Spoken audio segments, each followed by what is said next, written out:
Beautiful people, thank you for joining us for this incredible fundraiser today. Big thank you to the Bradford Literary Festival. We have some incredible poets from the United States, from the United Kingdom, from all different parts of both sides of the Atlantic Ocean. Thank you so much for joining us. We wanted to sort of start a few minutes late to make sure everyone was ready to go. We could get everyone settled in. But now we are here. My name is Carlos Andres Gomez. I'm coming live from the United States in Atlanta, Georgia. We have an incredible lineup. The whole reason that we are here today is to raise money for two incredible organizations that are very vital and on the front lines of fighting this pandemic and supporting people on the front lines of the fight against COVID-19 and in some of the hardest hit places. The first charity is Bradford Hospitals Charity. They do incredible work in Bradford, England, where the Bradford Literature Festival takes place, and also in New York City, Food Bank for New York City. You can donate independently to those organizations. You can also go to the Bradford Lit Fest website. Just look at the link in bio right there, and that'll take you right there to make direct donations. All the money that we receive today will go to those two organizations. So spread the word. Thank you for being here, and just enjoy the poetry. I'm going to set things off with a short poem, and then we are going to bring up our first incredible artist, our first incredible writer, who is located in England and who I just adore her work and I adore her as a person. But hold on, we will get there shortly. I'm going to set us off, and then we're gonna get this thing going. This piece is called Last Sundays at Bootleggers, and one thing I've said is I cannot wait until the other side of this, whatever world is there, to be able to go out dancing again. And this is about actually being 15 out dancing. And it goes like this. My entire wardrobe was Canal Street original. Knock off chic, adolescent sleek in my double XL blue and black bubble jacket. Yeah, I was inside the club, and what? Inside an oversized coat coated in sweat and Old Spice. A kid eyeing 16 but not quite there. I wanted it all, Chico. Learner's permits, the latest Jordans in baby blue, maybe a wink from the pretty Boricua in social studies. And when Biggie's verse dropped in Only You, he was in that room and teaching us how to live elevated. From that third floor wasteland towering above India Point, so we sang, sour-throated and nostalgic, for times we hadn't yet lived in unison, like we wrote it, till our voices cracked and spilled over and between every rift.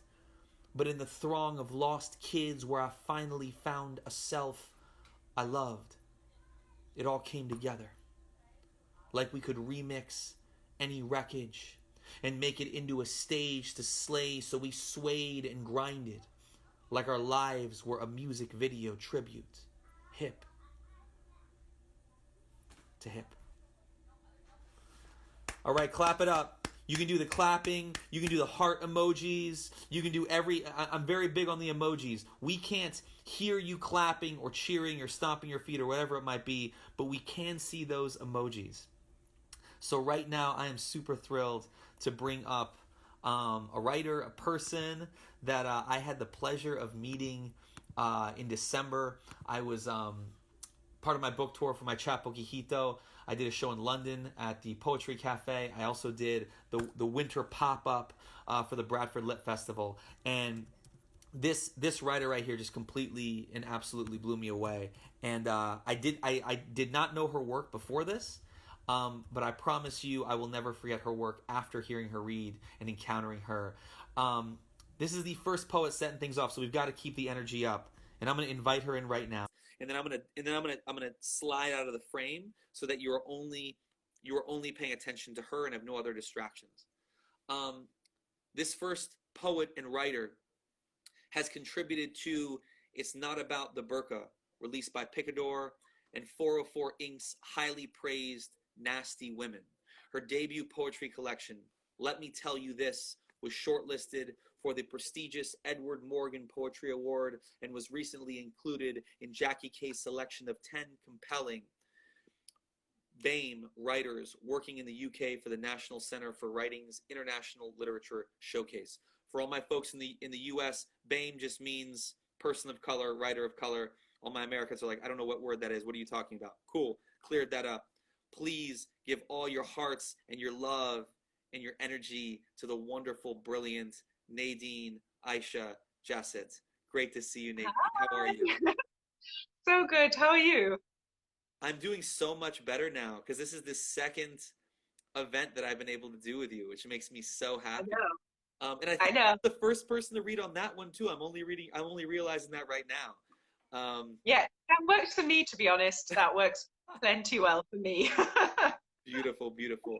How are you holding up? You still have that brilliance, very, very peaceful, calming bookshelf behind you with some fresh flowers behind you. I love this. I love your backdrop. Thank you. Last time I had a teapot behind me, and this time I thought I'll throw the flowers in just to keep people on their toes, you know? I love Um, but I'm good. It's sort of been a sunny day in Scotland today, which is quite, it's not rare for us, but it's nice when you can go outside without a jacket on, you know? oh, yeah. Really living That's dangerously. always a day where you are in your part of the world. Scotland is so beautiful, but it's always colder than I anticipate.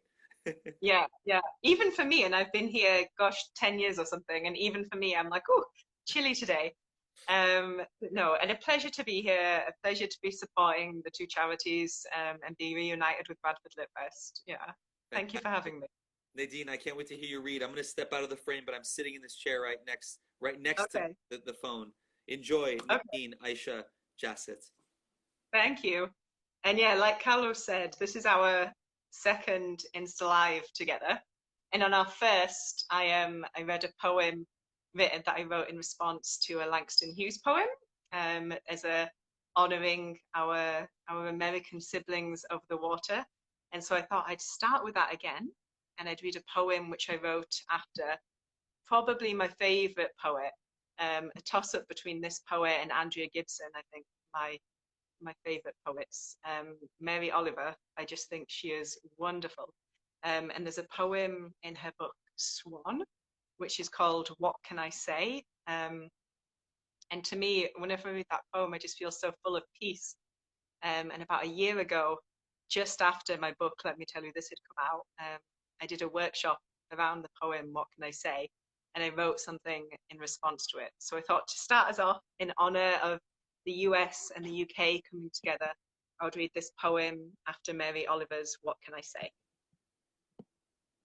I took my busy heart to the art, to the chambers of applause, of sell, of be someone else within itself. It beat each vessel, each pumping valve, do, do, do.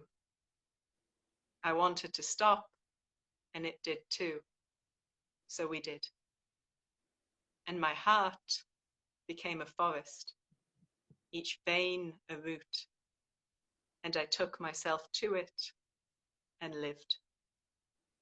Um, so yeah, I wrote that poem about a year ago Beautiful. and went, oh, thank you. I love that when we do gigs together, you always come in and give like the support and the love. Um, but really just a poem as well about giving yourself that permission. Even in lockdown, I think there's all of this pressure. I've got to get this done. I've got to get that done. I've got to be super productive. And actually sometimes it's okay to say, you know what?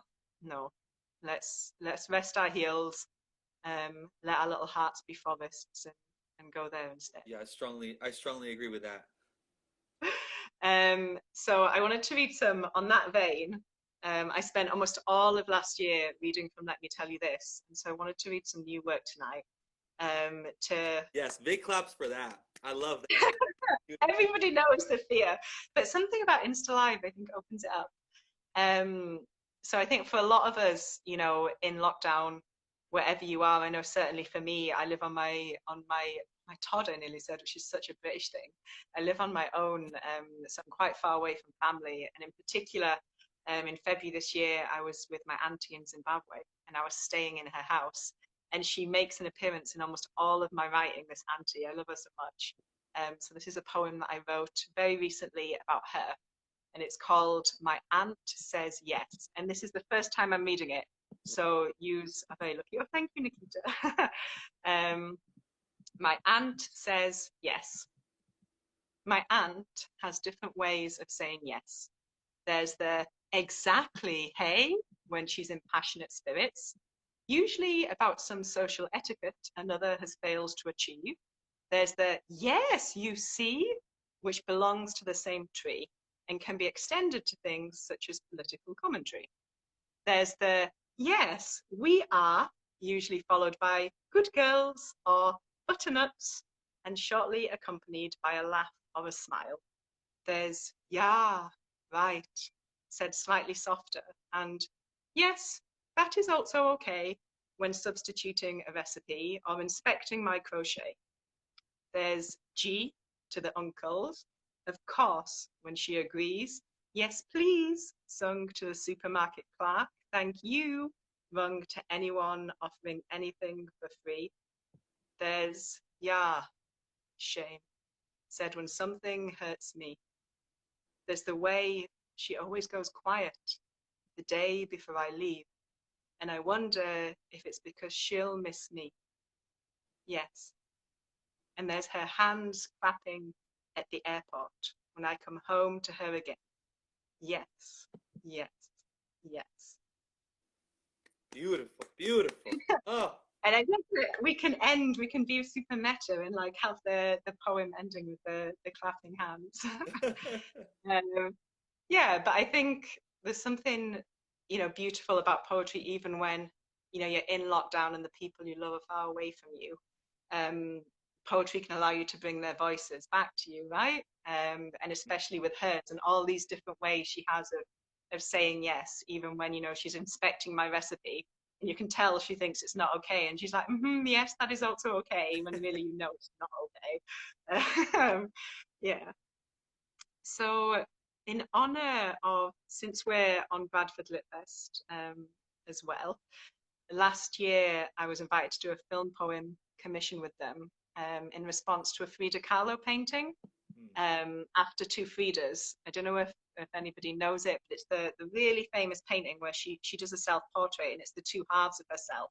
And they're linked together by veins, and one of them's in this big posh white dress, and the other one has like a painting and a palette in her hand.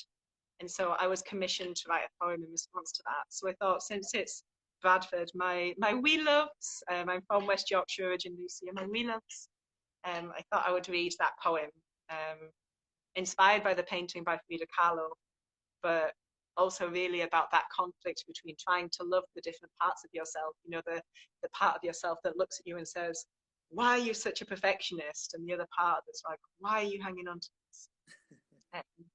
So this is After Two Fridas. I tried to love her, this other me, tried to bridge our veins, tried to match our hearts, both open, badge wounds in our chests.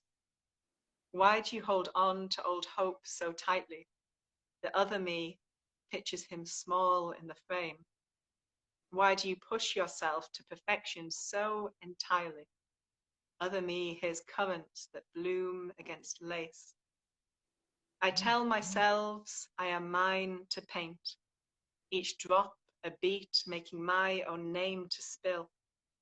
I merge worlds with words, make self-portrait mirror, and greet each audience with a brushstrokes display from this craft of paint, which I call face. Yet, at the end of the day, when thought surpasses endurance and endurance surpasses thought, I'll take this page, this mirror, this frame, and leave it like my own card to call, that I held two selves within myself, that I was not split, but was in fact all, one hand clasping the scissors, ready to damn or to let go, the other making treasured splinters of gilded grief, still life memories. and a union in the center, where palm and flesh and knuckle meet, skin wrapping blood, wrapping bone, holding one me in the other, a promise, not letting go. Wow. Beautiful. Thank you. Do you want me to do one more, or is that me at my time? Sure, I feel like sure. I Yeah, might, do one might more. do one more. Okay. I will do, since we are in the theme of reading poems that I don't read very often, I'm going to read. So basically, a couple of years ago, I came across a study which said that female birds have evolved to avoid harassment from male birds by becoming more subdued. So, for example, if you picture the peacock, man peacock, whoosh, got it all going on. And whereas the female ones are more subdued. And the scientists said that they thought this was part of the evolution to avoid harassment from the guys. And I thought, gosh, if I don't know what that feeling is like. So I started researching all these different kinds of sexy male birds to write a poem in response, which ended up exploring, I guess, rape culture, but also the evolution of women's activism and actually women pushing back and fighting back. And so I'm reading this one purely because my Yorkshire mother, after watching my Instagram live and giving the lovely encouragement, was like, no, I think you should read this bird poem next time. You've got to read that one. So there you go. Got to do as I'm told, right? This is called Chorus, from Let Me Tell You This. The scientists say women are evolving, say our drab, mottled feathers, our scaled feet, our lack of puff and shine and majesty are deliberate. We all know how it goes, that slow glance across the watering hole as he rests his pint on the bar, opens his toothless beak, and to his Pac-Man tweets, that bird's a bit of all right. Later that night, you trip among the groping of sharp bone and webbed wings, membrane pulsing. When you leave the floor at the close of doors, you hear a scuffle and a shout as the cocky rings, as a blackbird sings against the rooster's caw. I saw you looking at my hen. You saw me looking at your ma. Cock measuring. We all know how it goes. But we are not alone. Our sisters have been organizing for some time. They have been trying to show us their methods of resistance to the superb bird of I'll show you paradise, to the do you come here often of the blue mannequin, and the long wattled umbrella bird insisting he lives up to his name. In solidarity, our sisters nest, sharing tales of how they too have been pressed against the puffed up chest of the Andean cock of the rock and a hard place. Disgrace, they know how it gets misplaced when you're told that you asked for it, that your speckled brow drew in a crowd, a red breast above her station. Formation, the scientists say, evolution and adaptation, ours, has become weaponized, a response to the calls of the prancing peacocks, even the proud lion's mane, even the stag's horns piercing the sky like a promise that we, doe-eyed, knew the answer to, long before we even recognized it could be a question. The old drakes, white coats, boys only, they thought our plain features and dowdy feet were passive, to blend us into habitats and homes, part of the furniture. Among forest floors and cool algae ponds, they had us sink, hiding our young from the predators who roam outside. But when we took the mantle and donned the white robe, we recognized that the real predators were the ones at home. And so we evolved, each scale harder, keener, resolute, each mossy feather concealing strong bone, honed and ready. We are the descendants of dinosaurs. Never forget, Our lineage draws back to ancient beasts, the last living survivors of theropod queens. Our evolution was deliberate, afraid of nothing, and our young will live to know. Wow, wow. My hair clip fell out, and I was like, keep your face straight, keep it straight, because my hair was falling down. Nadine. Thank you so much for having me. Sorry, I feel like I went slightly over despite my earlier timings. It was beautiful and brilliant. I'm so grateful for you. I'm grateful to know you. Where can people find out more information about you to buy and follow everything that you're doing? You can buy Let Me Tell You This on Waterstones or online or direct from the publisher for ink. Do follow me on Instagram, Nadine Aisha Jassett. I'm also on Twitter, but it's not as fun on Twitter. I always think Insta's the way. But thank you, and thanks to everybody for joining to raise funds for Bradford Hospitals and the New York food banks. Big love. Right, I'm gonna run out. Bye. Thank you so much, Nadine. Great to see you. Oh my goodness. Claps, hearts for Nadine Aisha Jassett. Get her incredible book. Please follow her. She's at Nadine Aisha J. And you can please keep up with her. We have an incredible poet coming up right now, who I also had the pleasure of meeting for the first time this past December. And a lot of us were joking because of how incredible the vibe was in this incredible evening in Bradford, that we should tour around the UK. There she is. Oh my gosh. Hi. Good to see you. So I'm gonna embarrass you a little bit now. I'm gonna read your bio, but I wanted to see you and make sure you were on there. Okay. But yeah, so we were joking, but actually not really joking. We were just more discussing the excitement around the other side of this. We didn't know this shutdown was going to happen, but in the world that we will exist in on the other side, when that iconic lineup from December, I think it was December 8th, 2019 in Bradford, when we will be able to tour the UK and the USA, that entire brilliant, amazing crew. Up next, you see her on your screen right now, an incredible British-born, Barbadian-raised artist. Artist is a good word. She's an incredible poet, performer, choreographer, dancer. Who knows what else she does. She's the Edinburgh Fringe Slam Champion for 2019, the 2019 Hammer and Tongue UK National Slam Champion, and the 2019 BBC Words First Finalist. She's published in the following anthologies: Alter Egos Anthology, Use Words First, and Words on Windrush. She's also self-published her first pamphlet called Bloom, which came out last year in 2019, endorsed by Junior Marvin from the Original Wailers. Her government name may be one of the most incredible names I could think of, the author, which is Sophia Kamaria Kinshasa, but you may know her as Birdspeed. Give it up for Sophia Kamaria Kinshasa, Birdspeed. Wonderful to see you. How are you doing?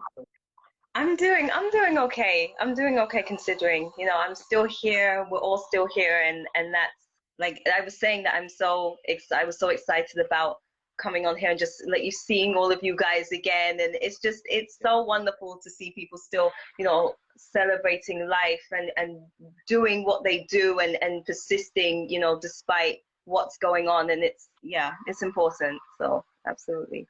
I agree. It's wonderful to see you. Sending you a big virtual hug. I'm gonna dip out of the screen, but I will be listening on the side, and the stage is yours. Thank you so much for joining us.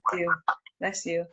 Okay, so I'm going to start with, on that notion of freedom, and I guess something we're all feeling and waiting to be out of this situation. I'm going to start with a poem which was shortlisted for the Outspoken Page Prize, and you will see the thank you. So you'll see the editor, one of the editors, Joelle, soon. But yes, I will be starting with this poem. It is okay. So one of the best demonstrations of exhibiting freedom I have ever seen was actually from a headless chicken. So yeah, this is called the headless chicken. Glorious mess. An eruption of high-pitched belly juice sloshing the yard. Freedom. Webbed feet palancing on baked dust nostalgic for more wrinkled souls. To a mass gravel. Eternal rebellion. Drumsticks spudding lonely emanations. Dribble and slime. Of the few who accomplish self-gratification in hard times. While wild, bulging, bloodshot eyes and a tightened beak. Horse and infestation of ants. I saw her neck skin wrapped round the dumpling. A foot in my uncle's bowl. His grin informed me how heavenly the slipperiness of her vernacular tasted. Her peripatetic blubber satisfied our demands for lawlessness. Each chunk of temerarious fat a sacrifice I was discouraged from exercising. Enchanting, the epilogue she gave, shedding a pitiful impersonation of a domestic beneath a banana fig tree. Freedom, puffed breast, snatching the sun's rays. The wired fence slices it. Sun, now severed, balances on a tail primped in fluff, quivering, jostling in ambivalence, ransacking the realm we chase, expanding wings, preparing to gently knock wind chimes and argue with a hurricane. To this day, I cannot eat chicken feet. Bearing witness to her ungainly parade of frenetic feathers coerced me to covet the notion of pandemonium in my skeleton. To stand in a river of caterpillars hibernating hebitudineous. To find temporary residence in Michael Jackson's left sock so I know what it's like to dissolve into backwardness with people still praising you. To live as she did. Even without a head, she refused to die silently. Even without a head, she refused to die. Okay, so that was the first poem. That's you. Okay, so the next poem is actually, yes, dedicated to New York, New Yorkers. I've spent a lot of time in New York. I miss New York very, very much. And Shout out to New York. Shout out to New York. And I know many people who are going through it over there, and you know, just being in high-rise apartments or friends in London as well. Unfortunately, I've lost people in New York, so this is really dedicated to them. And yeah, there are things in the poem. Anyone, and I see a brick wall, so there's reference to a brick wall as well. But if you are a New Yorker, you will understand some of these poems, some of the references in this poem, and actually London. Yes, anyone in the metropolis. Yeah, it's called Plastered Heart, August. Acclimatizing to an asphyxiated city. Your head, a rumpled newspaper, in need of tender transportation. A basket on a yellow tricycle, perhaps. You would ride around your neighborhood, returning only when the jump rope was finishing its last few laps. Now free time looks like loose pocket change in the same gutters you're trying to keep your newspaper out of. You scour the streets for good news, but the gospel is in Braille. And though you are used to sirens, these sirens lacerate the drums that yearn for, hey, it's so good to see you again. Should we go for a frappuccino? You hate frappuccinos. Though right now you would do anything for an invite to grab an overexpensive drink and gossip about how your area has been remodeled into a new ambience of ugly. Whimpering, the new scrolling, checking statistics, the new form of status updates, and this ghostland has manufactured a burial ground in the air. Damn, this place ugly, you say as you cry through your feet, trudging towards an unfair war against an enemy you will never meet. Spring may have arrived, but your lifelines are cracked, brittle as autumn leaves, smelling of dirty bootleg moonshine. The buried secrets in your bookshelf drag themselves into your mirrors. Now everything in your apartment is contaminated with you, and you are still learning who and what you are. You turn the corner and catch a glimpse of red. Red like a tempestuous tomato bursting its acerbity in the same manner as your bitching. The red takes its shape, held up by a thin, black, curvy line. Red heart-shaped balloon patched in plasters. You blink again. Your eyes acoustic guitar plucks bewilderment and wonder. How is it still floating against the brick wall, you say? How has this balloon held itself together? You study it some more, you watch it float. As though faith could be graffitied. As though faith could live near gang signs and RIP messages. As though faith could exist between bricks and have the nerve to rise. You wonder if you could do that. If you could still exist in a place where bricks means a dirty dead end. If you, with holes attached to a thin string, could levitate. You call it what you will be. And the month where time could be measured in cartoons and how long it took for ice lollies to melt, how frequent the laughter in the basketball court, how heavy the bass from someone's duct tape car, and how creased your clothes, how frustrated your belly, and the jump rope finishing its last few laps. You name your plastered heart August and retreat back to your dwelling with newspaper in clasp crate, speculating what you're made of. Thank you. Oh my God. Wow. Thank you. Thank you. Thank you, thank you, thank you. Okay, so that I have a very short time, so that was I only actually planned to do 2 poems because I knew how short my time was. I could easily listen to everyone on this lineup just for an entire week and just lost in it. Wow, Birdspeed, where can people find out more about you? Get your pamphlet, follow you. I know you're at. What's your handle on Instagram? That'd be a good place to start. And then also. So I'm at Birdspeed Official is my Official yeah, on Instagram. Is my Instagram, and birdspeed.org or my name safiakamari.org. They go to the same place for my website. So yes. Thanks, Safia. Thank you so much for being a part of this. Wonderful to see you. As I said, on the other side of this, you heard it here first. That entire iconic crew from December 8th in Bradford, England. Who knows? Maybe we'll be touring around the UK and the USA, so keep an eye out for that. Now that's what we call poetry. That was where it started, and maybe that'll be the yeah. That's what we call poetry. Thank you, Birdspeed. Sending you a big hug. Thank you for joining us. Right. See you. Take care. See you.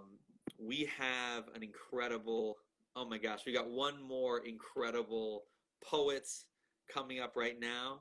I'm going to make sure, let me just make sure that I can find them. Let me find her. Let's see. Okay, there we go. Oh my gosh. Closing us out. So for those who don't know, this is going to happen in 2 halves. This is the first. This is like part 1. There you are, Joelle. Hey, babe. How are you? 2 is coming up. I'm gonna embarrass you, Joelle, but in a second. But I just wanted to make sure that you were on there. It's wonderful to see you. Wonderful to see you on the split screen. So in this incredible night that we had in Bradford, December 8th, 2019, where the seed was planted for the UK-US tour of Now That's What We Call Poetry, the night was hosted by Joelle Taylor. So for those in the UK know Joelle Taylor. For those in the US who do not know Joelle Taylor is probably one of the biggest, most transformative, influential, and generous curators, movers and shakers, literary citizens in the UK scene, from everything that I can gather. It's amazing. I'm excited to connect you, that you're in a weird way connected to Mahogany L. Brown, because for those in the UK who don't know Mahogany L. Brown, Mahogany L. Brown is all those words I use for Joelle Taylor. That's what Mahogany L. Brown is. I've heard a lot about U.S. literary scene. Yeah. Mahogany L. Brown is that person who is that transformative kind of figure in the literary scene in many ways in the U.S.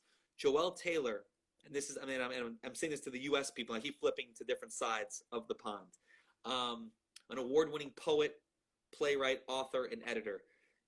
it's easy to forget sometimes, I think, with those figures in our literary communities who make space and give platforms and enable books and careers to happen, that those people are writers as well, that those people are poets, that those people are performers. They're not just the person who curates, who hosts, who makes space. So I really want to say that. An award-winning poet, playwright, author, and editor. She's widely anthologized, the author of 3 full-length poetry collections, the most recently being Songs My Enemy Taught Me. God, that's such a great title, Songs My Enemy Taught Me. And 3 plays, and is currently completing her debut book of short stories called The Night Alphabet. This artist founded Slambassadors in 2001, which I heard about in New York. I knew of Slambassadors. Never got to make it to New York to actually experience it in person, but I heard of Slambassadors. I remember way back when in the early 2000s, because I've been in the scene since the late 90s.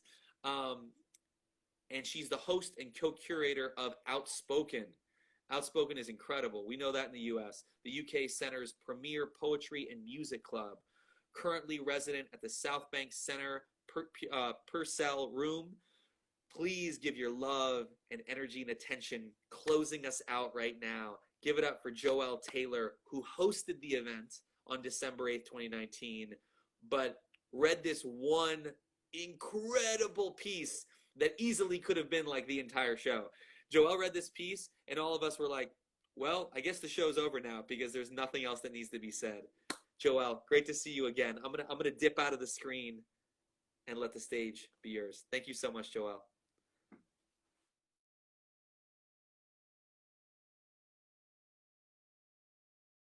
Hello, good humans. So I was just trying to do an Instagram live, but it went horribly wrong.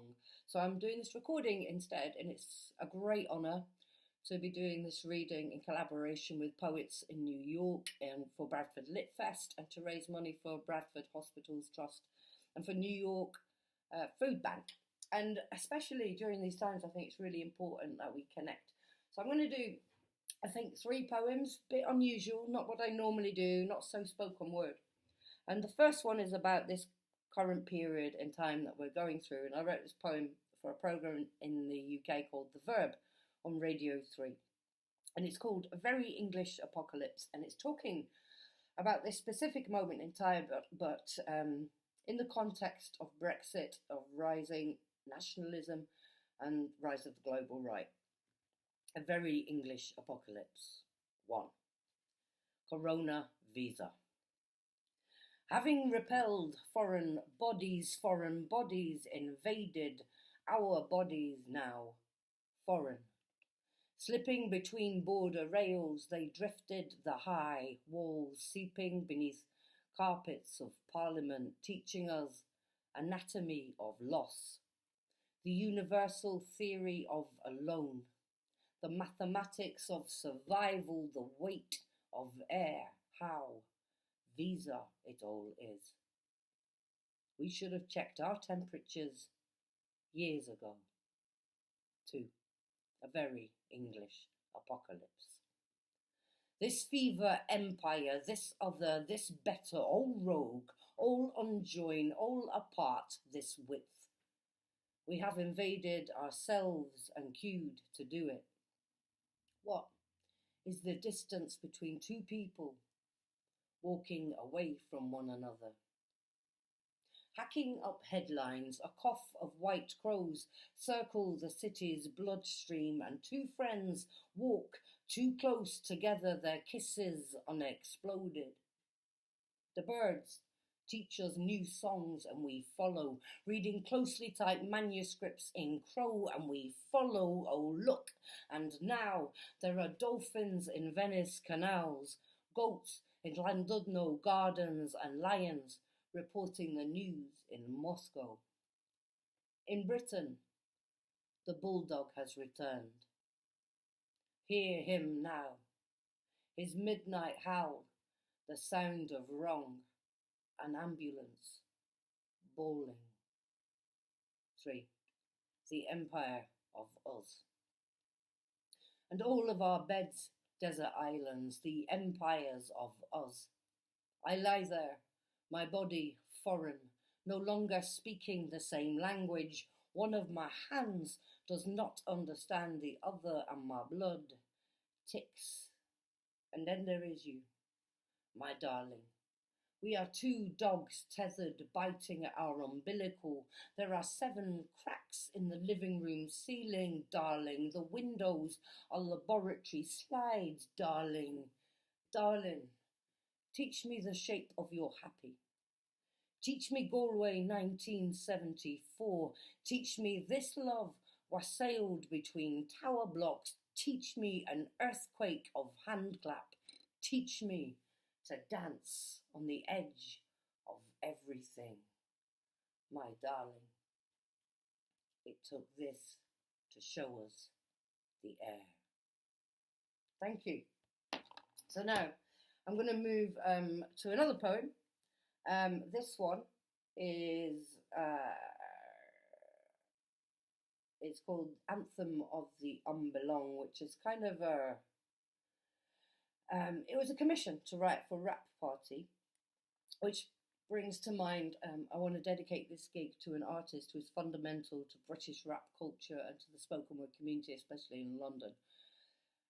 So this whole 10 minutes of mine is dedicated to the legacy of Ty, who's an extraordinary man who lost his life to coronavirus yesterday. This is Anthem of the Unbelong. 1. Daughter. We are all born grieving, that's why babies cry. I am birthed, walking backward into the wind, apologizing, making peace treaties with my skin. See a small girl haunt a television.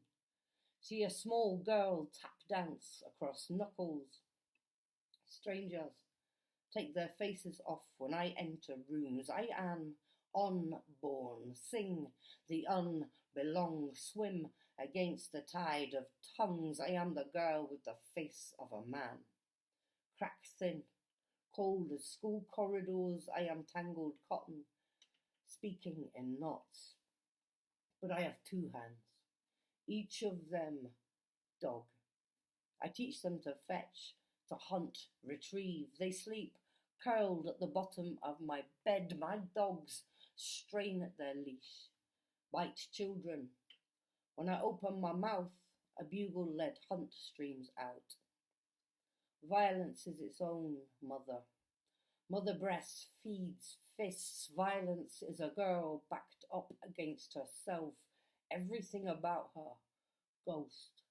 Everything, bed. When I leave home, it follows me. 2. Mother. The past is always slightly ahead, peering around a red brick corner, warming the wet bed, smoking a cigarette. I rent a separate flat for my body to live in while I write myself into the world, feeding thin slivers of raw promises to the empty mouths of purses, watching flocks of pockets disappearing over the skyline. There are girls who have nothing to eat but themselves. Their small spines, flagpoles stuck into soft mattresses in Brixton bedsits. Let us sing their anthem. Let us sing the unbelong. All our mothers are warnings. In the morning, I dress in the reflection of the class ceiling, careful colours, the shade of the unbelong. I am my mother in my father's suit, still the girl with the face of a man, still wrong walking. 3.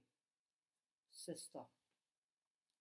My sisters, who taught me to throw punches like life rings into bad water.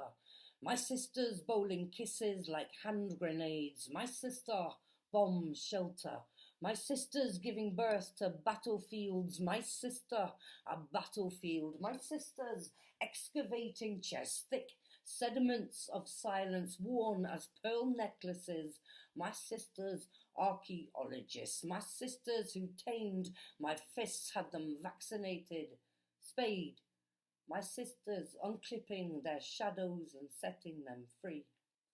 My sisters whose graves give birth, my sisters who keep their smiles between their legs, my sisters who stroked my face back into its kennel, my sisters who taught me to pluck the weeds from my tongue, pull the pin out of a poem, and cover my ears, my sisters. Can you hear? Outside, dogs have begun to bark their real names and no longer flinched when kissed. My sisters, see, a small girl walks into her body and turns the bedroom light on. Okay, thank you. Before I read my poem, we have a little more time on this one. I want to say, because I just saw her name pop up, she's the director of the Bradford Literature Festival. She's an incredible person. It was a really joyful surprise. I was at the Emirates Lit Fest in Dubai in the United Arab Emirates, and I stumbled into the incredible Saima Aslam. And we are just picture this scenario. We're in the middle of the desert, in Dubai. They built a stage. Big shout out to everybody in the Emirates Lit Festival. And they built this beautiful stage outside. And 7 of the poets from around the world, we did the opening ceremony. Harry Baker from England was there, so shout out to Harry Baker. And it was amazing. And seeing a familiar face in the middle of the Middle East, in the middle of the desert, was a really big joy. So I want to say an incredible, huge thank you to Saima Aslam, who curates so thoughtfully and so generously the Bradford Literature Festival, but is one of those people who is very, very well respected and a big mover and shaker in the curation of the arts and of literature across the world. And so big shout out to Saima Aslam. A lot of gratitude to her. I want to thank Kelly Holt. I want to thank Georgina Lennon. And of course, again, today we are raising money for Bradford Hospital's charity in Bradford. And we are raising money for the food bank for New York City. In New York City in the United States. If you go to @foodbank4 NYC, you can find them on Instagram. And the money that we're raising today, we're giving to those 2 organizations. This is all to benefit Bradford Hospital's charity, which is helping people on the front lines in the United Kingdom right now, in England, and Food Bank for New York City. There's a lot of food insecurity right now, obviously, because of COVID, because of unemployment, because of instability, because of what's happening in the shutdown. So Food Bank for New York City for almost 40 years has been making sure that people who are struggling to get food, they get healthy, clean meals, and they get access to them. So shout out to those 2 organizations. I'm going to read a poem. I'm going to read a short poem, and then I'm going to see if we can get Joel back, okay? And then we're going to take a break if we can't do it. Okay, so this poem is a very, very short poem, and it's called Morning Rikers Island. I want to read this poem, thinking about a lot of people who are incarcerated right now, who are incarcerated because of an incredibly unfair criminal justice system in the United States. I imagine it might be similar in England. And I spent many years doing writing workshops on Rikers Island. And this is dedicated to the 16 and 17-year-old boys I used to work with on Rikers Island. It's called Morning Rikers Island. Physics and light pierce the hollow stench of the forgotten gymnasium, stripped naked of clocks. All the adolescent boys stop, offer their grief to each other like water. Glancing out the only window they all share, a single ray unfolds its warmth across the dusty belly of the thudded parquet. And here's the miracle. The sun frees everyone to sing.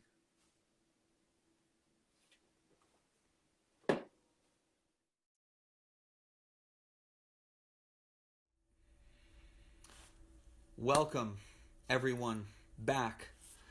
This is part 2 of an incredible collaboration. It's a fundraiser across the Atlantic Ocean. Welcome to UK-US Poets Together, a COVID-19 fundraiser. I want to say the most epic thank you to everyone who has made this possible, everyone who is tuning in. This is being curated and presented by the Bradford Literature Festival, one of the most incredible literature festivals in the world. Big thank you to Saima Aslam, the director, Kelly Holt, Georgina Lennon, all of you for tuning in. Today we are raising money for 2 incredible organizations that are doing some of the most important work. All organizations are doing important work, but these are 2 of the most vital organizations right now in England, in the United States, on the front lines of fighting the pandemic and also the symptoms of the pandemic. The first organization is Bradford Hospitals Charity in Bradford, England. They are supporting frontline workers, frontline healthcare workers that are fighting COVID-19. And the other organization is the Food Bank for New York City. In New York City, in my birthplace, in my hometown. And there are a lot of people who are struggling to get basic needs met, to get food. A lot of people who have food insecurity in New York City normally, and that number has exponentially gone up as a result of the shutdown and this pandemic. So big thank you and big shout out, and please support and donate to Bradford Hospitals Charity and Food Bank for New York City. We are doing this for those 2 organizations. My name is Carlos Andres Gomez. I am here in the United States, but you're going to be hearing from poets in the United States and in the UK. If you were here for part 1, you saw us close the last session trying to hear from Joelle Taylor. Fret not. Joelle Taylor will record something, and that will be posted by the Bradford Lit Fest team later tonight. So you will get to see the poem that we were all trying desperately to hear, that brand new poem that Joelle Taylor was hearing. So don't worry, we will hear from Joelle Taylor later. But coming up right now, we have an incredible lineup, 3 amazing poets. But before I introduce those 3 poets and I bring them on, I'm going to read a poem right now to kind of set the space and kind of set the stage here.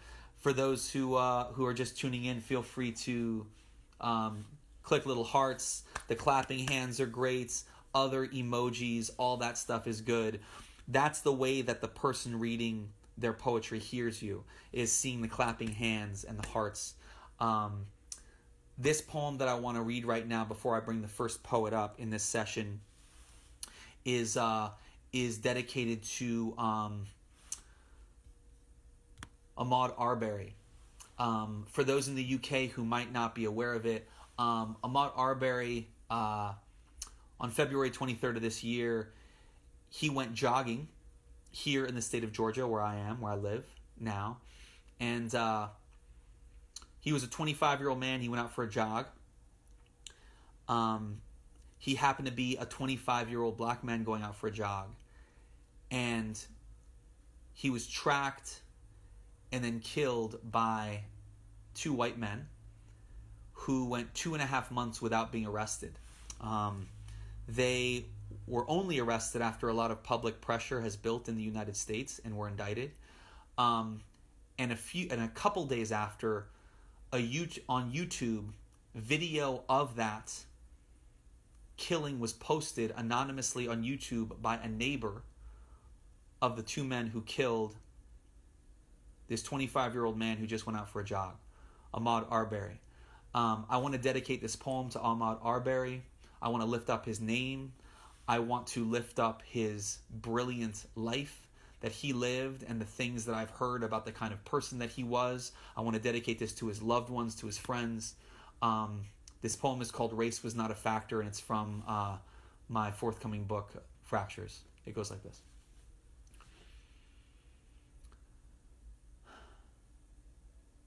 Race was not a factor, they said. He said, it looked like a demon. It charged me. Like I was 5, it, Hulk Hogan, 2 legacies. Ghost stenciled into concrete, one shadow sifted into ash, He sleeps at night. No regrets. His family certain as the closed lid of a coffin, they will be safe. It happened, he says. It was unfortunate. It is what it is, which is the invisible legacy. 18 years of a boy's stifled blush, choreography of a scowl with index and middle salute, sinew flung forward, barrel chest soft as unmixed concrete, whiskerless chin line, his crown was bursting forth and bowed. Inverted king posing for a peon graced with steel, skull twice knighted by fire, the final blade of light, cut endless through the high-frequency shrill that fluttered from his mouth, dull thud from the brim of a broached squeal because child, scared, tired. The boy was done with being shadow dust film on boot lip, wanted to be luminous. Sometimes a life splinters to break, to scatter, to be.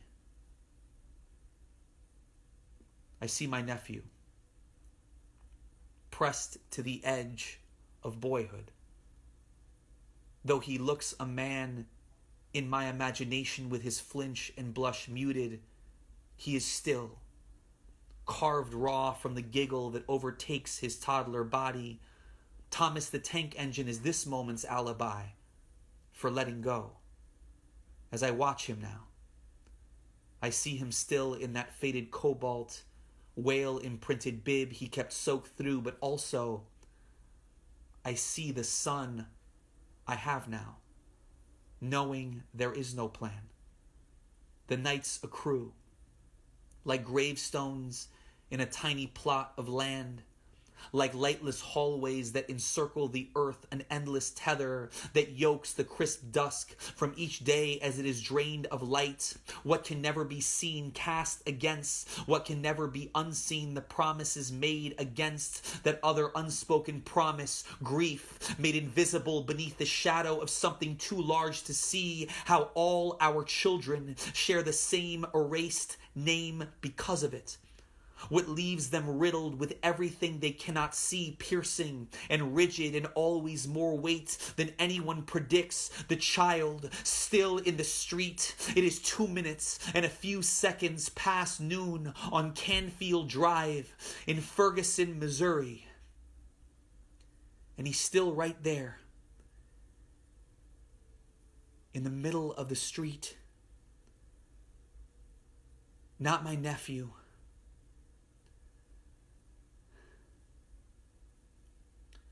Not my son.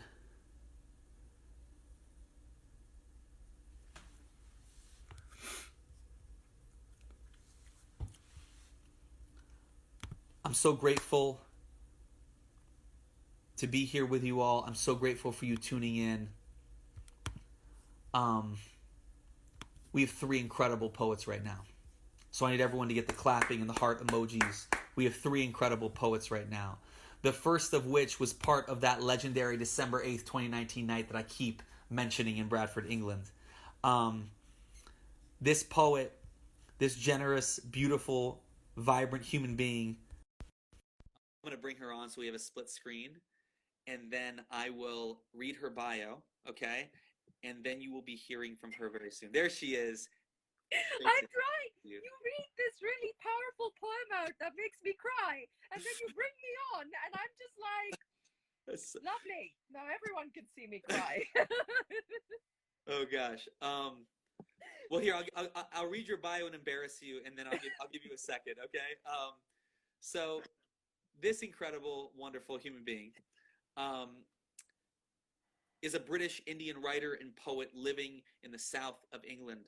Her works include Your Soul is a River, Wild Embers, Fierce Fairy Tales, and Other Stories to Stir Your Soul, and Great Goddesses, Life Lessons from Myths and Monsters, the last 2 of which were just released in 2019. Nikita is one of the best-known poets on Instagram, more than 500,000 followers. Work is loved by many people. I just enjoyed hanging out with Nikita that night in Bradford, where we were kind of like huddled at this edge of the table, talking about pretty much everything but poetry, but just like, which in some ways seemed like it had everything to do with poetry. And yeah, I just feel a lot of affection, a lot of love and admiration for Nikita Gill. Give it up for Nikita Gill. How are you doing, Nikita? Good. I'm really sorry about my background. It looks as chaotic as I I am. love the background. No, we're poets. I love a big stack of books behind you. It's like books and tarot cards, you know, embrace your inner witch. But yeah, I am really excited to be here. Thank you so much, Carlos. And I really miss it was such an incredible night, wasn't it? It really was. So powerful, and we had such a wonderful time. And I can't wait for our tour because it's going to happen. Absolutely. You heard it. You heard it here during this session first. Okay, the other side of this for everyone to look forward to. Nikita, let me get out of the way and let the stage be yours. I'll be on the side cheering and sending good wishes. Okay, everyone. Again, Nikita Gill. Thank you. Thank you, everyone, and thank you so much to Bradford for having me, especially for such a wonderful cause. I'm actually going to be reading some new material today from my novel in verse. Thank you, Carlos. Yes. I'm reading some new material today from my novel in verse, and it's actually very personal to me. So I am Kashmiri, and that is quite a political thing to be, and it always has been, but even more so now.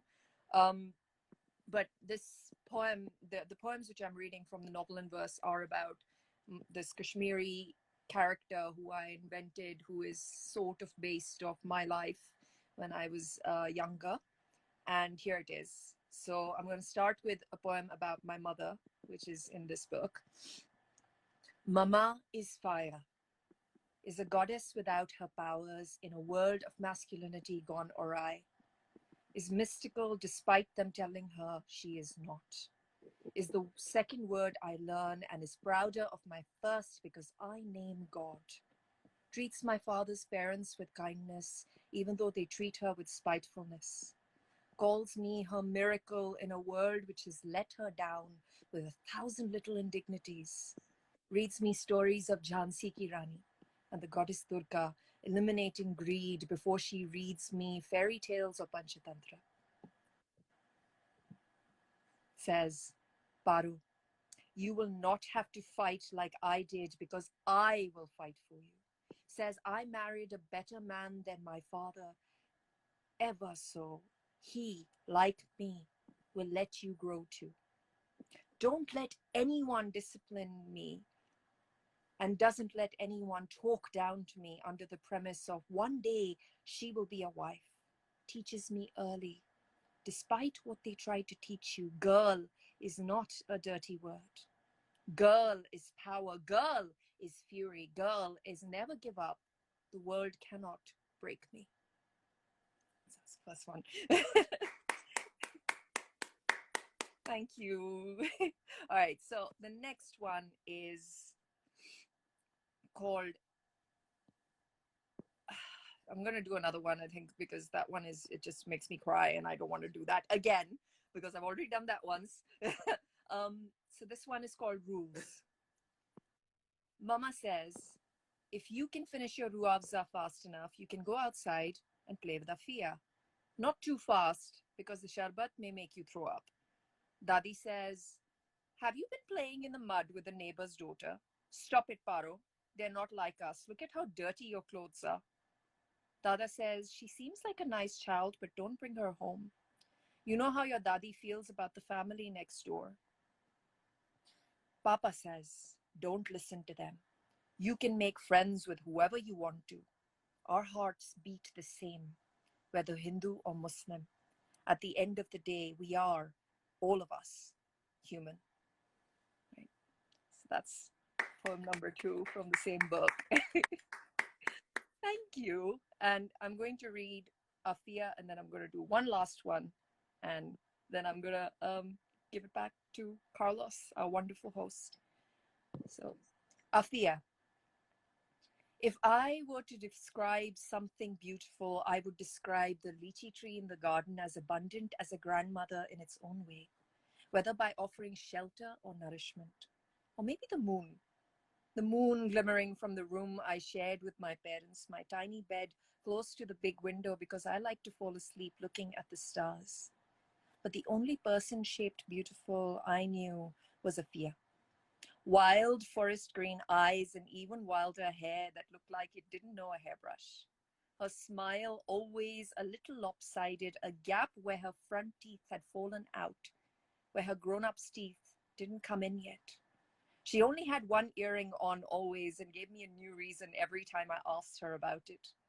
Today she tells me a dog bit it off and laughs at the shock on my face. Paro, she laughs.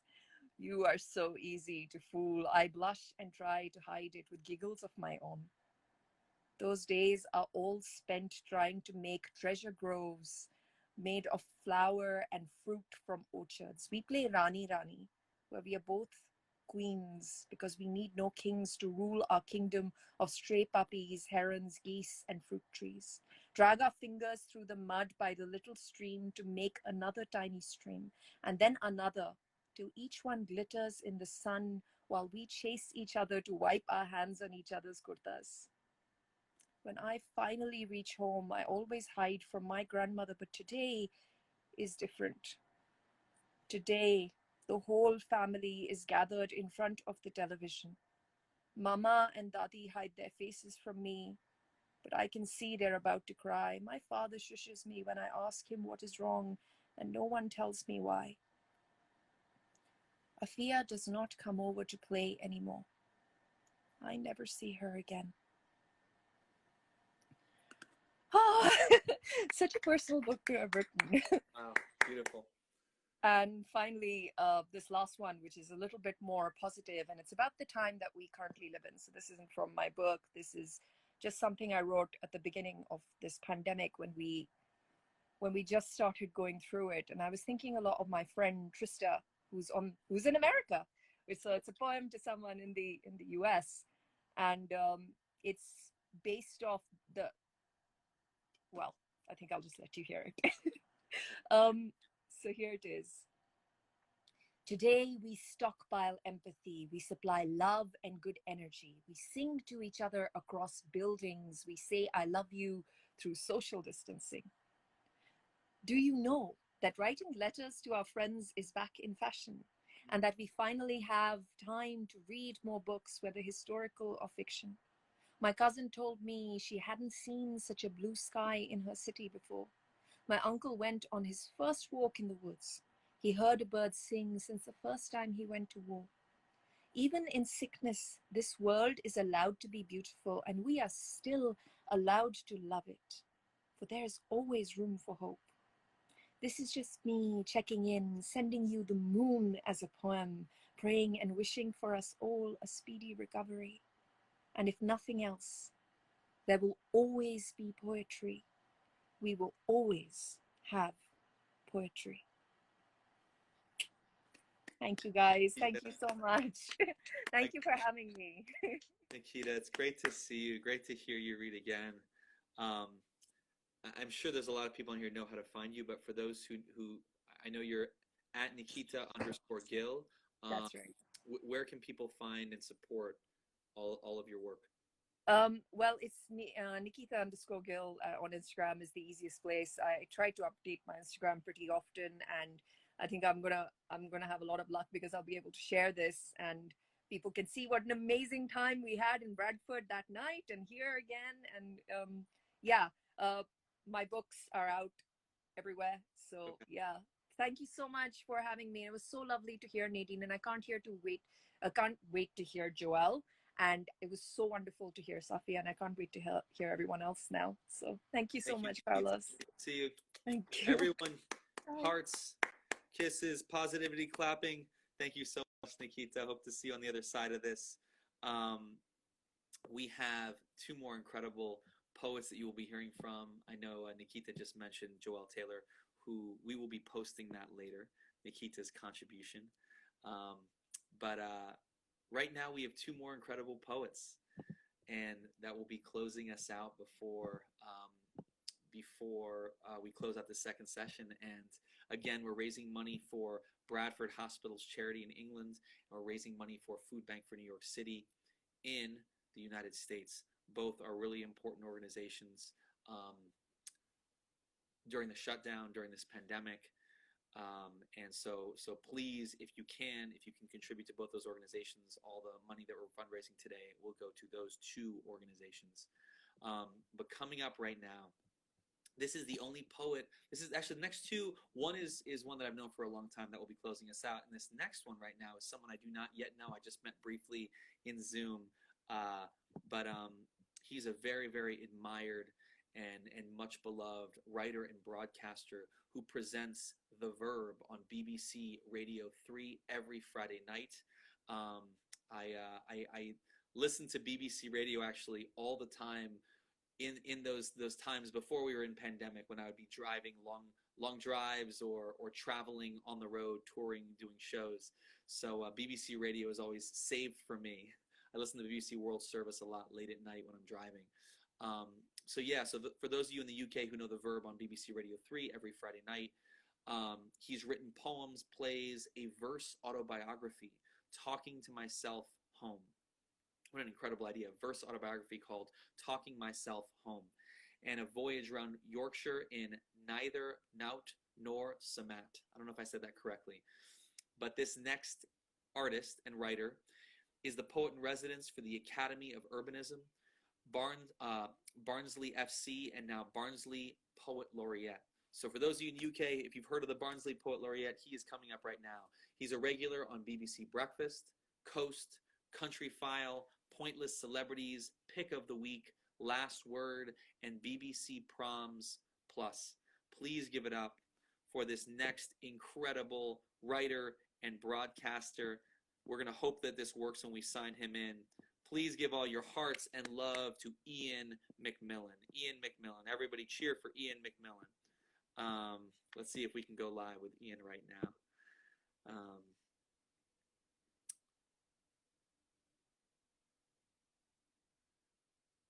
So this is the moment where we will walk this tightrope again and see if Ian can sign in with us. He's signing out right now. Hi, Ian, are you there? There you are, Ian. Good to see you again. Good to be here. Yeah, I'm here. Thank you so much for joining us, Ian. I had a question for you. So how do you know the whole team at the Bradford Literature Festival? I'm sure you've been one of the writers who's been a part of it in the past, but I was wondering how you knew Simon. They're a fantastic bunch of people. Bradford is really on the up and up in terms of literature. There's so much happening in Bradford. For years, Bradford was in the shadow of Leeds, like New Jersey is in the shadow of New York. But suddenly, Bradford is the coming place. Bradford is the place. It's like Leeds with sophistication, I've always said. I love it. Can I tell you one of my favorite things is, ever since I went to England for my book tour in December, I now feel like I know a lot of fantastic writers and curators in England. And I love when they give the analogies of cities in England to the United States. I think it's very, very funny. Big shout out to Raymond Antrobus, because he did my event for the book release in London, and it was funny because he would tell me, he'd say yeah, Leeds is like, and then he'd give a city because he's traveled a bit in the United States and his partner is American, so it was very funny when he said, yeah, Leeds is like Baltimore. I don't know, whatever example he gave. So I love the parallels. He says it's like New Jersey, but yeah, Ian, it's a real joy to have you be a part of this. Great to be here. It really is. And the stage is yours. It's wonderful to virtually meet you. Everyone give love, energy, and claps for the incredible Ian McMillan. Thank you so much, Ian. Thank you very much. Like some other people, I'm going to be doing some new poems tonight. This one is about the virus, the pandemic, and it's about those photographs that you see in the newspapers of the ones that we lost. And I thought, where have they gone? We've lost them. We can't get them back. We've lost them. So this is called Who Did We Lose? Wow. Who did we lose? Who did we lose? How did we lose them? All those faces staring from photos. Where did they go? Where did they go? Where will we find them? All those faces staring beyond us. I turned around. No one was walking, no one was walking in front or behind me. I looked around. I looked around. No one was singing. No one was singing above or below me. I held your breath. I held your breath just like a kiss does. You held my hand until your grip fell. I held your gaze. I held your gaze just like the first time it was the last time. Your eyes could tell. Talking through masks is a kind of translation. The meaning is lost as we try to rhyme. Singing alone is pure isolation, just like the first time, just like the last. Who did we lose? Who did we lose? Who did we lose? Who did we lose? That was that new. Oh, thank you. Applause. Thank you. I've been appointed the Barnsley Council Poet in Lockdown, and I've been writing sonnets about the lockdown, partly because I think the sonnet is a form that we can all play with. The sonnet is a form we can all have a go at. 14 lines, rhyming in certain ways. The rhyme makes you think hard. The rhyme makes you, sometimes it surprises you, so a little word will pop up you never thought was there before. That's the great thing about rhyme. It's a little parrot on your shoulder that somehow gives you a word you weren't expecting. And this one is about that thing we do, and it's happening all over the world, where at 8 o'clock on a Thursday night, people clap for the NHS and for the carers. But what you want is not just applause, you want vast amounts of money to fall from the sky and land on their heads. So this is just a poem for them, a lockdown sonnet for the NHS and the care workers. Beautiful. And this happened the other day. We had a minute's silence as well for the carers and the NHS people that we'd lost. So it starts with the minute's silence and the long applause. The minute's silence and the long applause. The moments taken to stand still and think. 8 o'clock Thursdays and everyone draws from a deep well of love and we all drink in the sound. We are brought back from the brink time and again by the key workers who won't let us feel lonely, won't let us sink. These are the people who are pulling us through. We are whooping, we are silent. This much is true. These times have made us rethink who we are and just who we need. So pay them their due. Yes, clap the carer in her clapped out car. Then fund the people who wipe up our mess. Pour shining gold on the great NHS. Of course, the great thing about NHS is it's quite easy to rhyme with, so that's all right. It is, yeah, then, nice music to it, right? Yeah, there is. Oh, yes, it certainly is. Then I thought I'd have a go at writing a sonnet in pure Yorkshire accent. Wow. Not only that, but a pure Barnsley accent, which is very different to a Bradford accent. In Bradford, they don't say their T's. They say, I got to go to Bradford. Whereas Barnsley is I don't know, it's a rougher music. Shakespeare might call it a rough music. So this is written in the rough music of Barnsley. And if you can't fathom the words, that's fine. Just listen to the music. Okay. The music of Yorkshire. I love it. So Ian, you know, I think it's very funny is when I was in England a few times, there were things I said and other people said to me, and we didn't understand each other, which is great when you share the same language, but then you say, do we? I look forward to it. That's right. It's just that we're separated by the shared language. So if you can't fathom these words, just enjoy the mouth music. These days just make me want to sit and roar. I'm watching blackbirds flying to the nest. I'm jealous 'cause a hedge can't shut a door. I feel that tightness scratching at my chest that signals tears arriving in a bit. I think of Uncle Charlie in his coit, walking in house from mornings down the pit, as coil dust rasps like shingle in his throat, gets summat from his snaptin, gives it me, a fossil he found lying in the muck. Just think how old that is, old lad. Siddy, that thing could tell a story, write a book. And maybe, like that fossil, we need time. So take the long view, then construct your rhyme. In other words, there's going to be a lot of poetry written about the moment of this. Yes. But we have to take our time and maybe in a few years, like that fossil does, you know, write the story in a couple of years, in 5 years, when this is done, when we hope it's done. I'll do one more of my sonnets if that's all right. I love that. Love that, Ian. Yes, please. This is written in a Petrarchan sonnet, which is very easy to remember the rhyme scheme of if you've got some ABBA CDs, because it rhymes ABBA, ABBA, CDE, CDE, or in this one, CD, CD, CD. You just need some ABBA CDs. And this is about me outside the baker's and just wanted to buy some bread, and this man in front of me speaks for us all. He wanted to buy some partly burnt bread. Outside the baker's shop, the queue is me.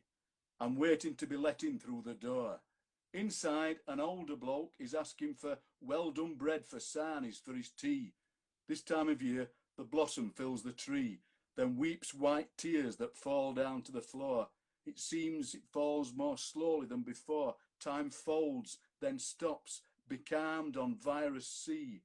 There is no well done bread. The bloke turns round. Well, it's all gone to bloody pot, he says. And what was sound has now become unsound. And what was clear, we're seeing through a haze. We'll fall so far before we hit the ground, and hope we're safe in these strange, fractured days. And that's what we hope for everybody, that everyone's going to be safe. Thank you. Thank you so much, Ian. Thank you for having me. What a wonderful event. Thank you. It's been a joy. Wonderful to virtually connect with you. I hope to give you a handshake and a hug in person on the other side of this, Ian. Where can people find you and find your work and support you and follow you? The best place is on Twitter. I'm always on Twitter. It's @iMcMillan. Every morning I get up very early, 5 a.m., do my early morning stroll. So I'll see you all at 5 a.m. Yorkshire time on my stroll tomorrow morning. I love that.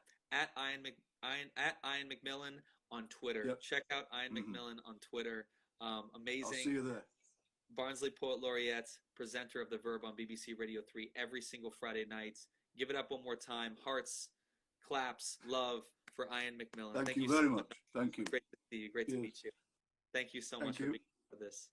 I think one thing that I love about events like this is to hear so many different voices and styles and accents and approaches to what is, for all of us moving in a medium where we're all writing, we're all writers in different ways, but to be able to see the different takes on what that can look like. We have come to our last poet today, and everyone that you've heard from today has been, as far as I know, in either Scotland or England. This is the only other poet that is in the United States. And this is somebody that I love and admire very much. For those of you who heard my very long-winded introduction of Joelle Taylor, where I was talking about the incredible work that Joelle Taylor has done in England to make space for different voices, as a curator, as a host, as a publisher, as all these many things. There she is. Hey there. Of course I knew that you would be well lit, look beautiful, and have the most incredible backdrop. This is very much on brand. Oh my gosh, you look like you're professionally lit. How is? I have one of those rings. I can send you one. That's my father's. Is that it? Use the ring. Oh, amazing. It's the ring. So I have the bio here, but I've known this person for a long time. So give me your bio. Give me your bio. No. I will give my bio, and then I'll read from the official bio shortly, so we can actually hear from this person we really want to hear poems from. This is the only other American that's on the reading today. But who I hope to, on the other side of this, will hopefully travel with me to Bradford, England for the Bradford Literature Festival, so everyone out there in England and the UK can appreciate this incredible literary citizen, mover, shaker, curator, artist, writer, author, human being.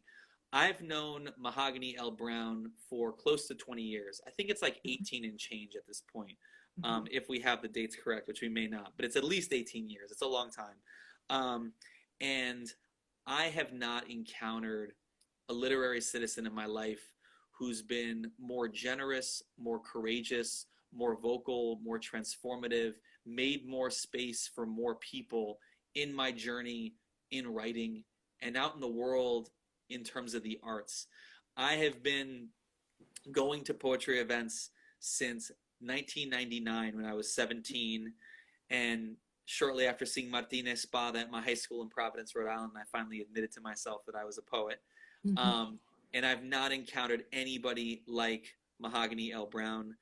She's a writer, an organizer, an educator. She's the executive director of Bowery Poetry Club, the artistic director of Urban Word NYC, and the poetry coordinator at St. Francis College. She's the author of Woke, a young poet's call to justice. Those of you in the U.S. probably saw it was profiled in the New York Times. The incredible books Woke Baby and Black Girl Magic, which were released by Macmillan.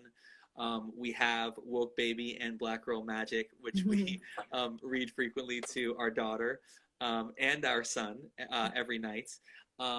Also the author of Kissing Caskets, which was released by Yes Yes Books, and Dear Twitter. From Penmanship Books.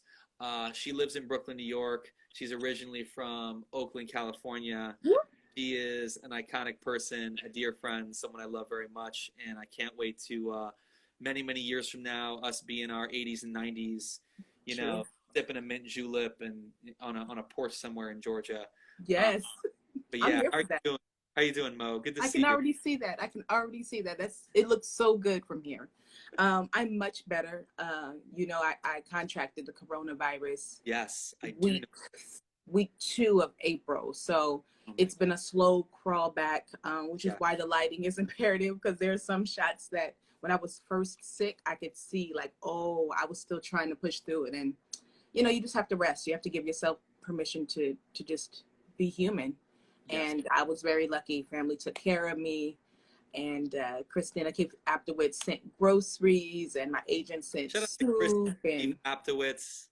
Yeah, shout out to your agent. Yeah. Gurus, you know, they make sure you're good. And that's the kind of community you want to be a part of. It's not just what you can do for others, but folks reaching back out to make sure you're okay, you're good. Because this, I mean, the work is real, but also this virus is real. So please, I caught it during a walk, you know. Yeah. You can just walk, and no longer can you just walk. You have to be very mindful of sitting at a bench, which I did. Keep your mouth and your face covered. And, you know, if you don't have to go out, please don't go out. Just take a beat. Take a beat. Absolutely. So I'm excited. Everything that I'm going to share is something that I've written while on lockdown. So I'm nervous.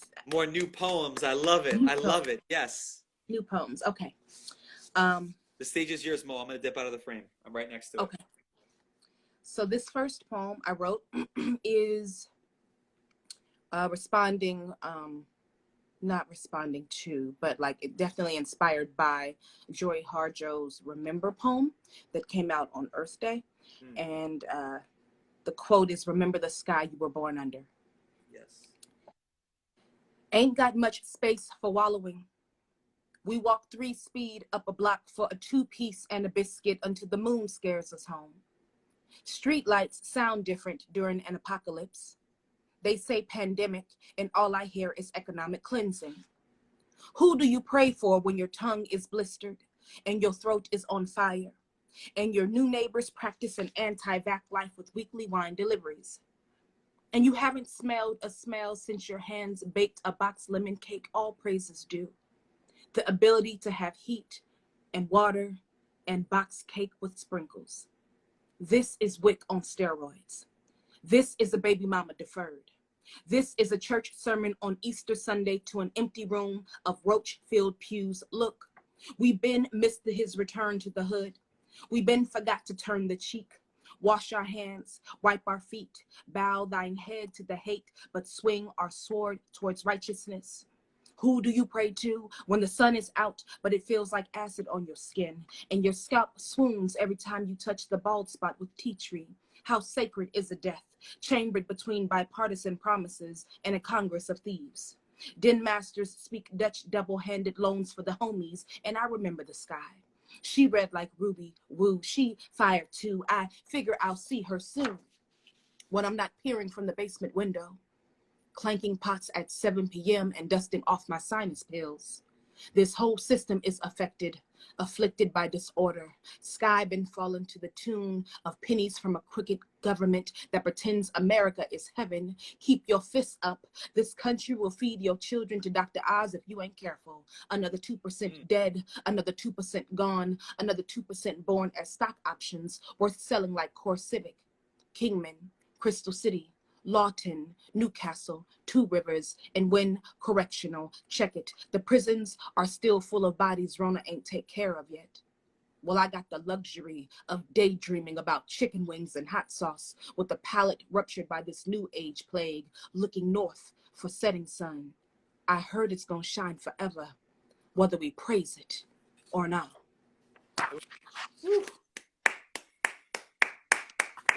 I appreciate the brick wall and like the snaps on the other end. I do not feel alone. Merci beaucoup. So word, like, because we have nowhere to go, we have nothing but time, right? So I'm looking at these reports and I'm also jumping between what is the news stations. So of course we watch BBC, we watch MSNBC, and for giggles, I go look at Fox. I just want to know what are y'all listening to? What are y'all hearing? And that's when I saw that Dr. Oz tangent where he's like, put your kids back in school. They're going to die anyway. Like, what? No. So a lot of these moments you hear are me responding to the news as it's coming in. You know what I mean? Yes. Oh, Los, I miss you. I miss miss you it. so much. I can't wait to hug you for this. I know. I'm gonna be there soon. I'm gonna hug all of the family. I'm gonna bring all the treats from New York. Another poet who is writing some beautiful work. He just released Black Freighter with Poetry Foundation. It's a free prose essay. Tango Eisenmartin. He had a great run. Tango's it, right? He had a great run, but in one of the lines, he says, a poet becomes a house of lightning. And it made me think even of how you spoke of the other poet, Joel. I went and looked them up and bought the book and everything. But yes, thinking of poet as a house of lightning, but also the vessel and the body, and how much we require from these poets on the forefront and how much we forget that they're human. So this is speaking to that. Beautiful. A poet becomes a house of lightning, Tango Eisenmartin. And an angel with a slanted halo rocks cracked salt on top sidewalks. And the children cry for a future they ain't never gonna see. And the wind is the afternoon's midwife shocked by all the blood lost. That crip walks like baton toss ready for Mayday. And the lyrics could become a cradle strain if you close your eyes tight enough. If you forget who died for you to be here in the first place. And the poet writes you into memory. Neurons respond to the noose. The noose produces a sequence of nightmares on repeat since 2017. The contradictions, hiccuped, and on loop. But the poet ain't on no sweet shit. Can only remember the last time a coon called themselves revolutionary.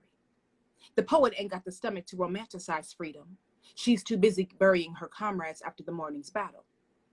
Look in your ranks. Call forward the double agent. You know them by sight. The same one to step on a Black woman's back and call it generational healing. But your mama was a good woman. She embroidered each baby's first and last name into cloth diapers. She thought her babies would always come home. Your mama, a sturdy spine. She almost died trying to spit you into a constellation of your own. She ain't know her flesh would devolve into a sedity tongue. She ain't know the tongue would manufacture itself into a destructive god and call her a bitch when the whole world was looking. Your mama counted your fingers, toes, and hair follicles. Praise the Lord and his disciples for your beautiful mouth. The same language you practiced in the mirror, you learned to call another Black woman into a shallow grave. Cool story, bro. The Black woman is an easy target to a sloth with a lazy imagination. You the type to fight and slap jokes at Black woman's back when she ain't give you first dibs at her dinner plate. But the poet been here, playing giving tree. The poet's body is tired of open. The poet catches heat and recites psalms in the name of self-defense. The poet been here, writing remembrance and tossing salt over each shoulder, crossing hands across the chest, just in case the poet got to crack your jaw. Shake loose the fracture like bacon bits. Pray for understanding when the dust goes go. The poet was born witness and been dodging bullets ever since word became bond. But a bond ain't nothing but a steel bar promise for 3 squares and a cot. And every city with a homeless family is a landscape surviving on darkness and neck bones, on silt and soot, on ballads in the tune of shotgun in the coat closet. Yeah, the lugs ain't nothing but a metaphor for a eulogy. Eulogy is pretty talk people do to pretend they ain't try to kill you slowly in the first place. The truth is never convenient. The truth ain't nothing but a pound of dirt, heavy and on top of the poet's name. The pound is a fist-closed salutation, turned 180 degrees beneath the shadow of 8 planets. Call the wolves to the garden. You know the starving love the smell of a wound opening. Hide the answers of our people's liberation in the smock at a barbershop, in the pocket of a politician, against a comet's tail, or on a beach full of crushed seashells. And watch the white folks walk around trying to discover a new name for stolen. There's got to be a Bible verse about the fool's eyesight. You know, the foolish see everything and prefer to mime oblivion. But if you search the history books, you can see the poet in the corner of the snapshot. Yes, if you search the history books, you can find the poet in the index. I said, if you search the history books, you can locate the poet in the notes, each utterance of what it actually is and not what is being sold, dripping red like diamonds. Look closer. Can you see it? I've built this dirt home just for you. Woo. Wow. Word. So like, you know, all of a sudden they have all of these masks for sale for $30, and it's just capitalism sitting on top of death. And what is equity? You know, what is equality when we all don't have the same access to survival, to like what it means to survive? And so I actually am going to write the poem when I caught the COVID. I remember the day. I remember the walk. Wow, yes. It was a lot, guys. It was a lot. And this is my last piece. Thank you for having me. Thank you. I'm so lucky to know Carlos. He is one of my, not only my favorite poets, I have Man Up right here. He's a favorite writer. He's a favorite person. He's a great example at like building yourself to be accountable to the community you want to serve. So thank you for having me do poems. Thank you for remembering I do poems, Shouty. Come on. It's crazy. You are first and foremost a writer before anything else for me forever, which is not to diminish any of the things that you do, like I said, to make space and to curate and do everything else. Right. But you have always first and foremost been a writer. That's how I first met you, and that's how you will forever be to me. So thank you, especially because you beat me in that slam, and that was my one chance to get on the team. Now we're going back like 20 years, team. All right, so of course, I'm keeping to the theme. One thing that I'm learning, I'm reading a book a day. I've been reading a YA book a day. I'm reading a book of poems a day. If I can't get through the YA, I'm just making sure I have a book open every day. And as you heard, Joy Harjo, Tango Isaac Martin, and of course, this one is called Poem of Blood, which leans and nods at the lineage of Sister Sonia Sanchez. Where her haiku said, "Come windless invader, I am a carnival of stars, a poem of blood." The first to go are your breasts, hanging like sandbags, sad, and remembering who they used to be. The way a wind chime whistle can sound like a refrain, stay home, daughter. No one wants to talk about a woman's body during a disaster, like she's the disaster, walking and moving slow towards the sun.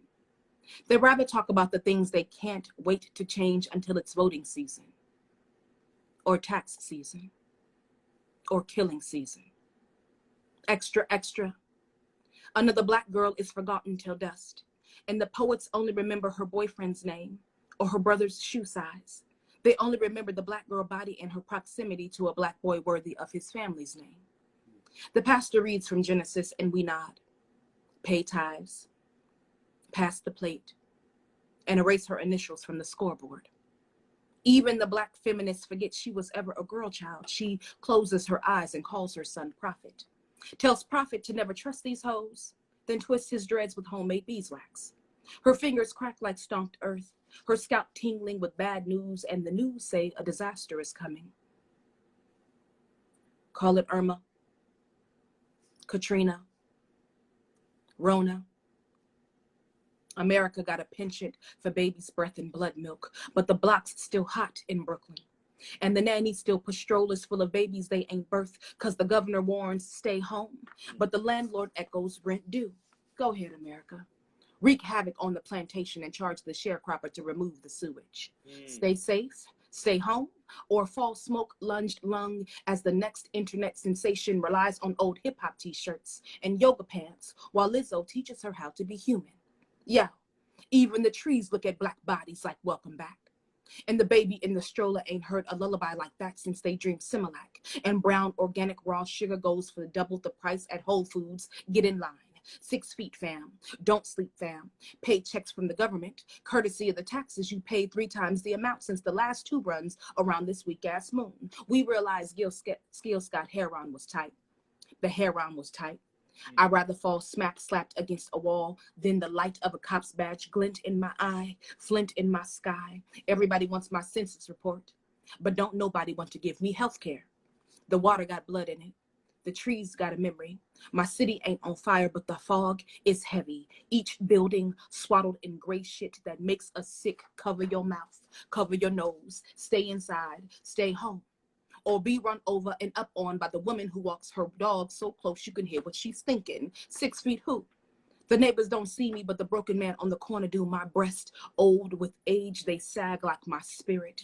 He Timberland booted and black mask bark. He play brave, stomp his feet, and take up more space on the sidewalk than there is concrete. He howls at the sky like it ain't 12 p.m., like we ain't in a crisis. His eyes dart from my chest to my cheeks, but I'm an old broad now, and I got plenty of anger to lend.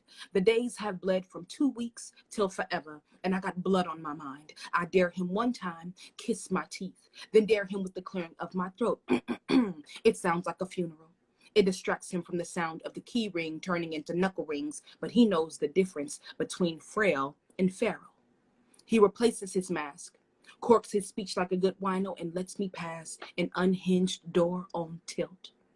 Oh, can you hear the wind sing? So close to death, so close to life. Little water, little daughter, come home.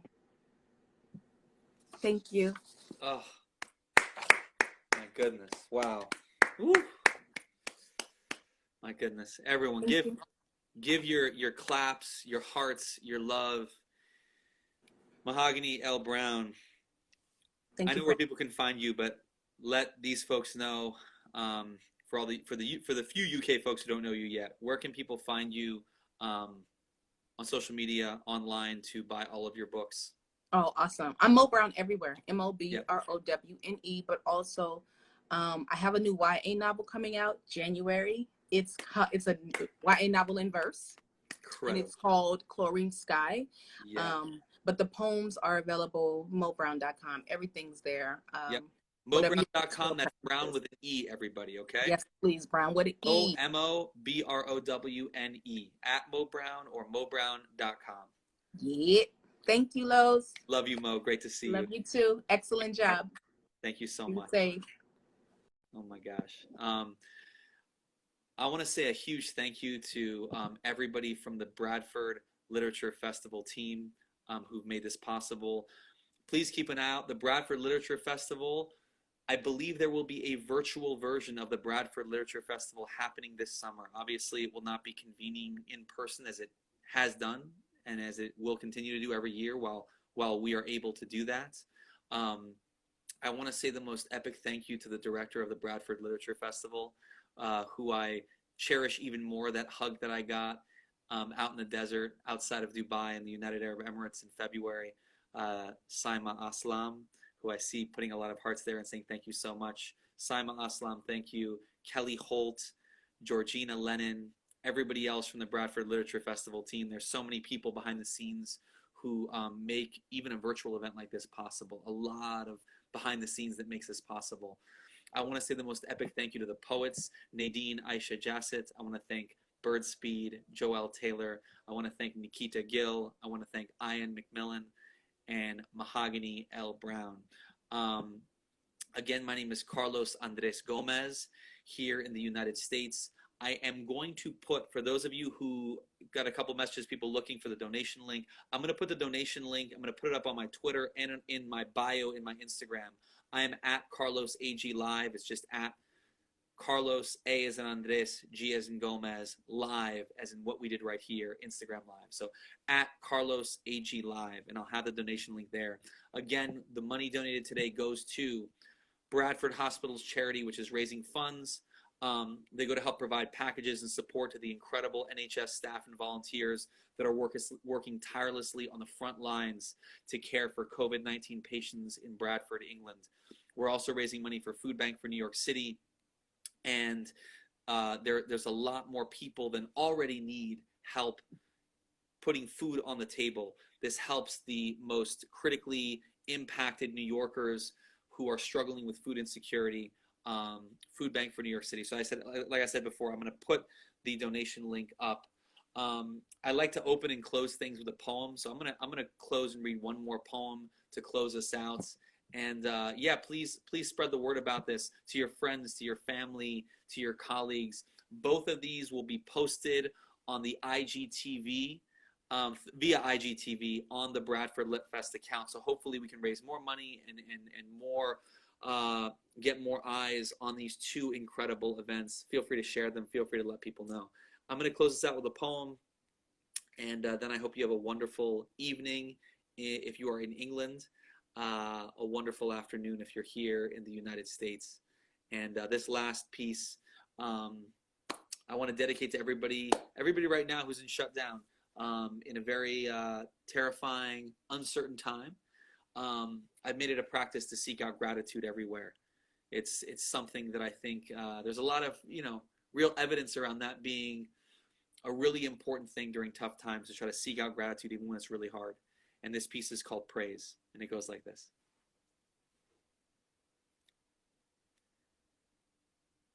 Praise. Because my grandmother's final days lasted 23 years. And so we'd rush each time. Say goodbye and goodbye. Te quiero mucho, abuelita. Te adoro. Because my mother's truest mother is grief, who taught her the slack-jawed abandon of joy. Because my daughter strung together a 4-syllable word this afternoon. Because I say I love you so much to my wife, mid-fight.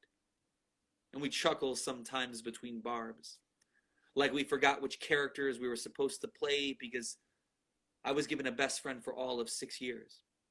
And we hand-wrote letters each week in bright ink, dreamed of whose hair would give way first. Because the dusk gave me reprieve from the storm on the way home from daycare today. Because the rain is a stubborn guard when I am most tired. And grace refuses the chariots, also known as that rickety stroller that has somehow not yet quit, because Brent's metamorphoses those ticking minutes everyone else loses sleep over, shows up an hour early, or makes me wait while I reread the menu I've had memorized for a decade. Because we pretend we don't know what we'll order, ask each other, then get the chicken pad thai every damn time, because my sister and brother were once small enough to make a home of my curled arm. Because I loathe their arrival until that moment on the 7th floor of Mount Sinai, because there are no half siblings. Because my body begins to fail a little more each morning in minute and quiet increments, like gradual, gorgeous rust. Because I courted death too long, but now dream of my retirement porch. Because my son's scalp at 76 seconds old, the 3 weeks he barely slept for more than 15 minutes, the lunges that shaped my quads and calmed his sobbing just long enough, because I have wanted to be a father as long as I have feared its weights, because I exhale knowing I cannot fail what I cannot leave, because no one I know has grown more in 3 decades than my father. Because right now, the oven is performing its miracles. May is teasing us with its fickle weather. My daughter is coloring in vibrant looping scrawls that look like cartoon fireworks, or the curls wreathing the large eyes she's borrowed from her mother. And finally,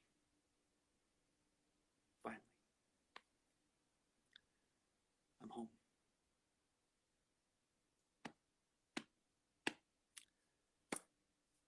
Thank you so much. I'm so grateful for you all tuning in.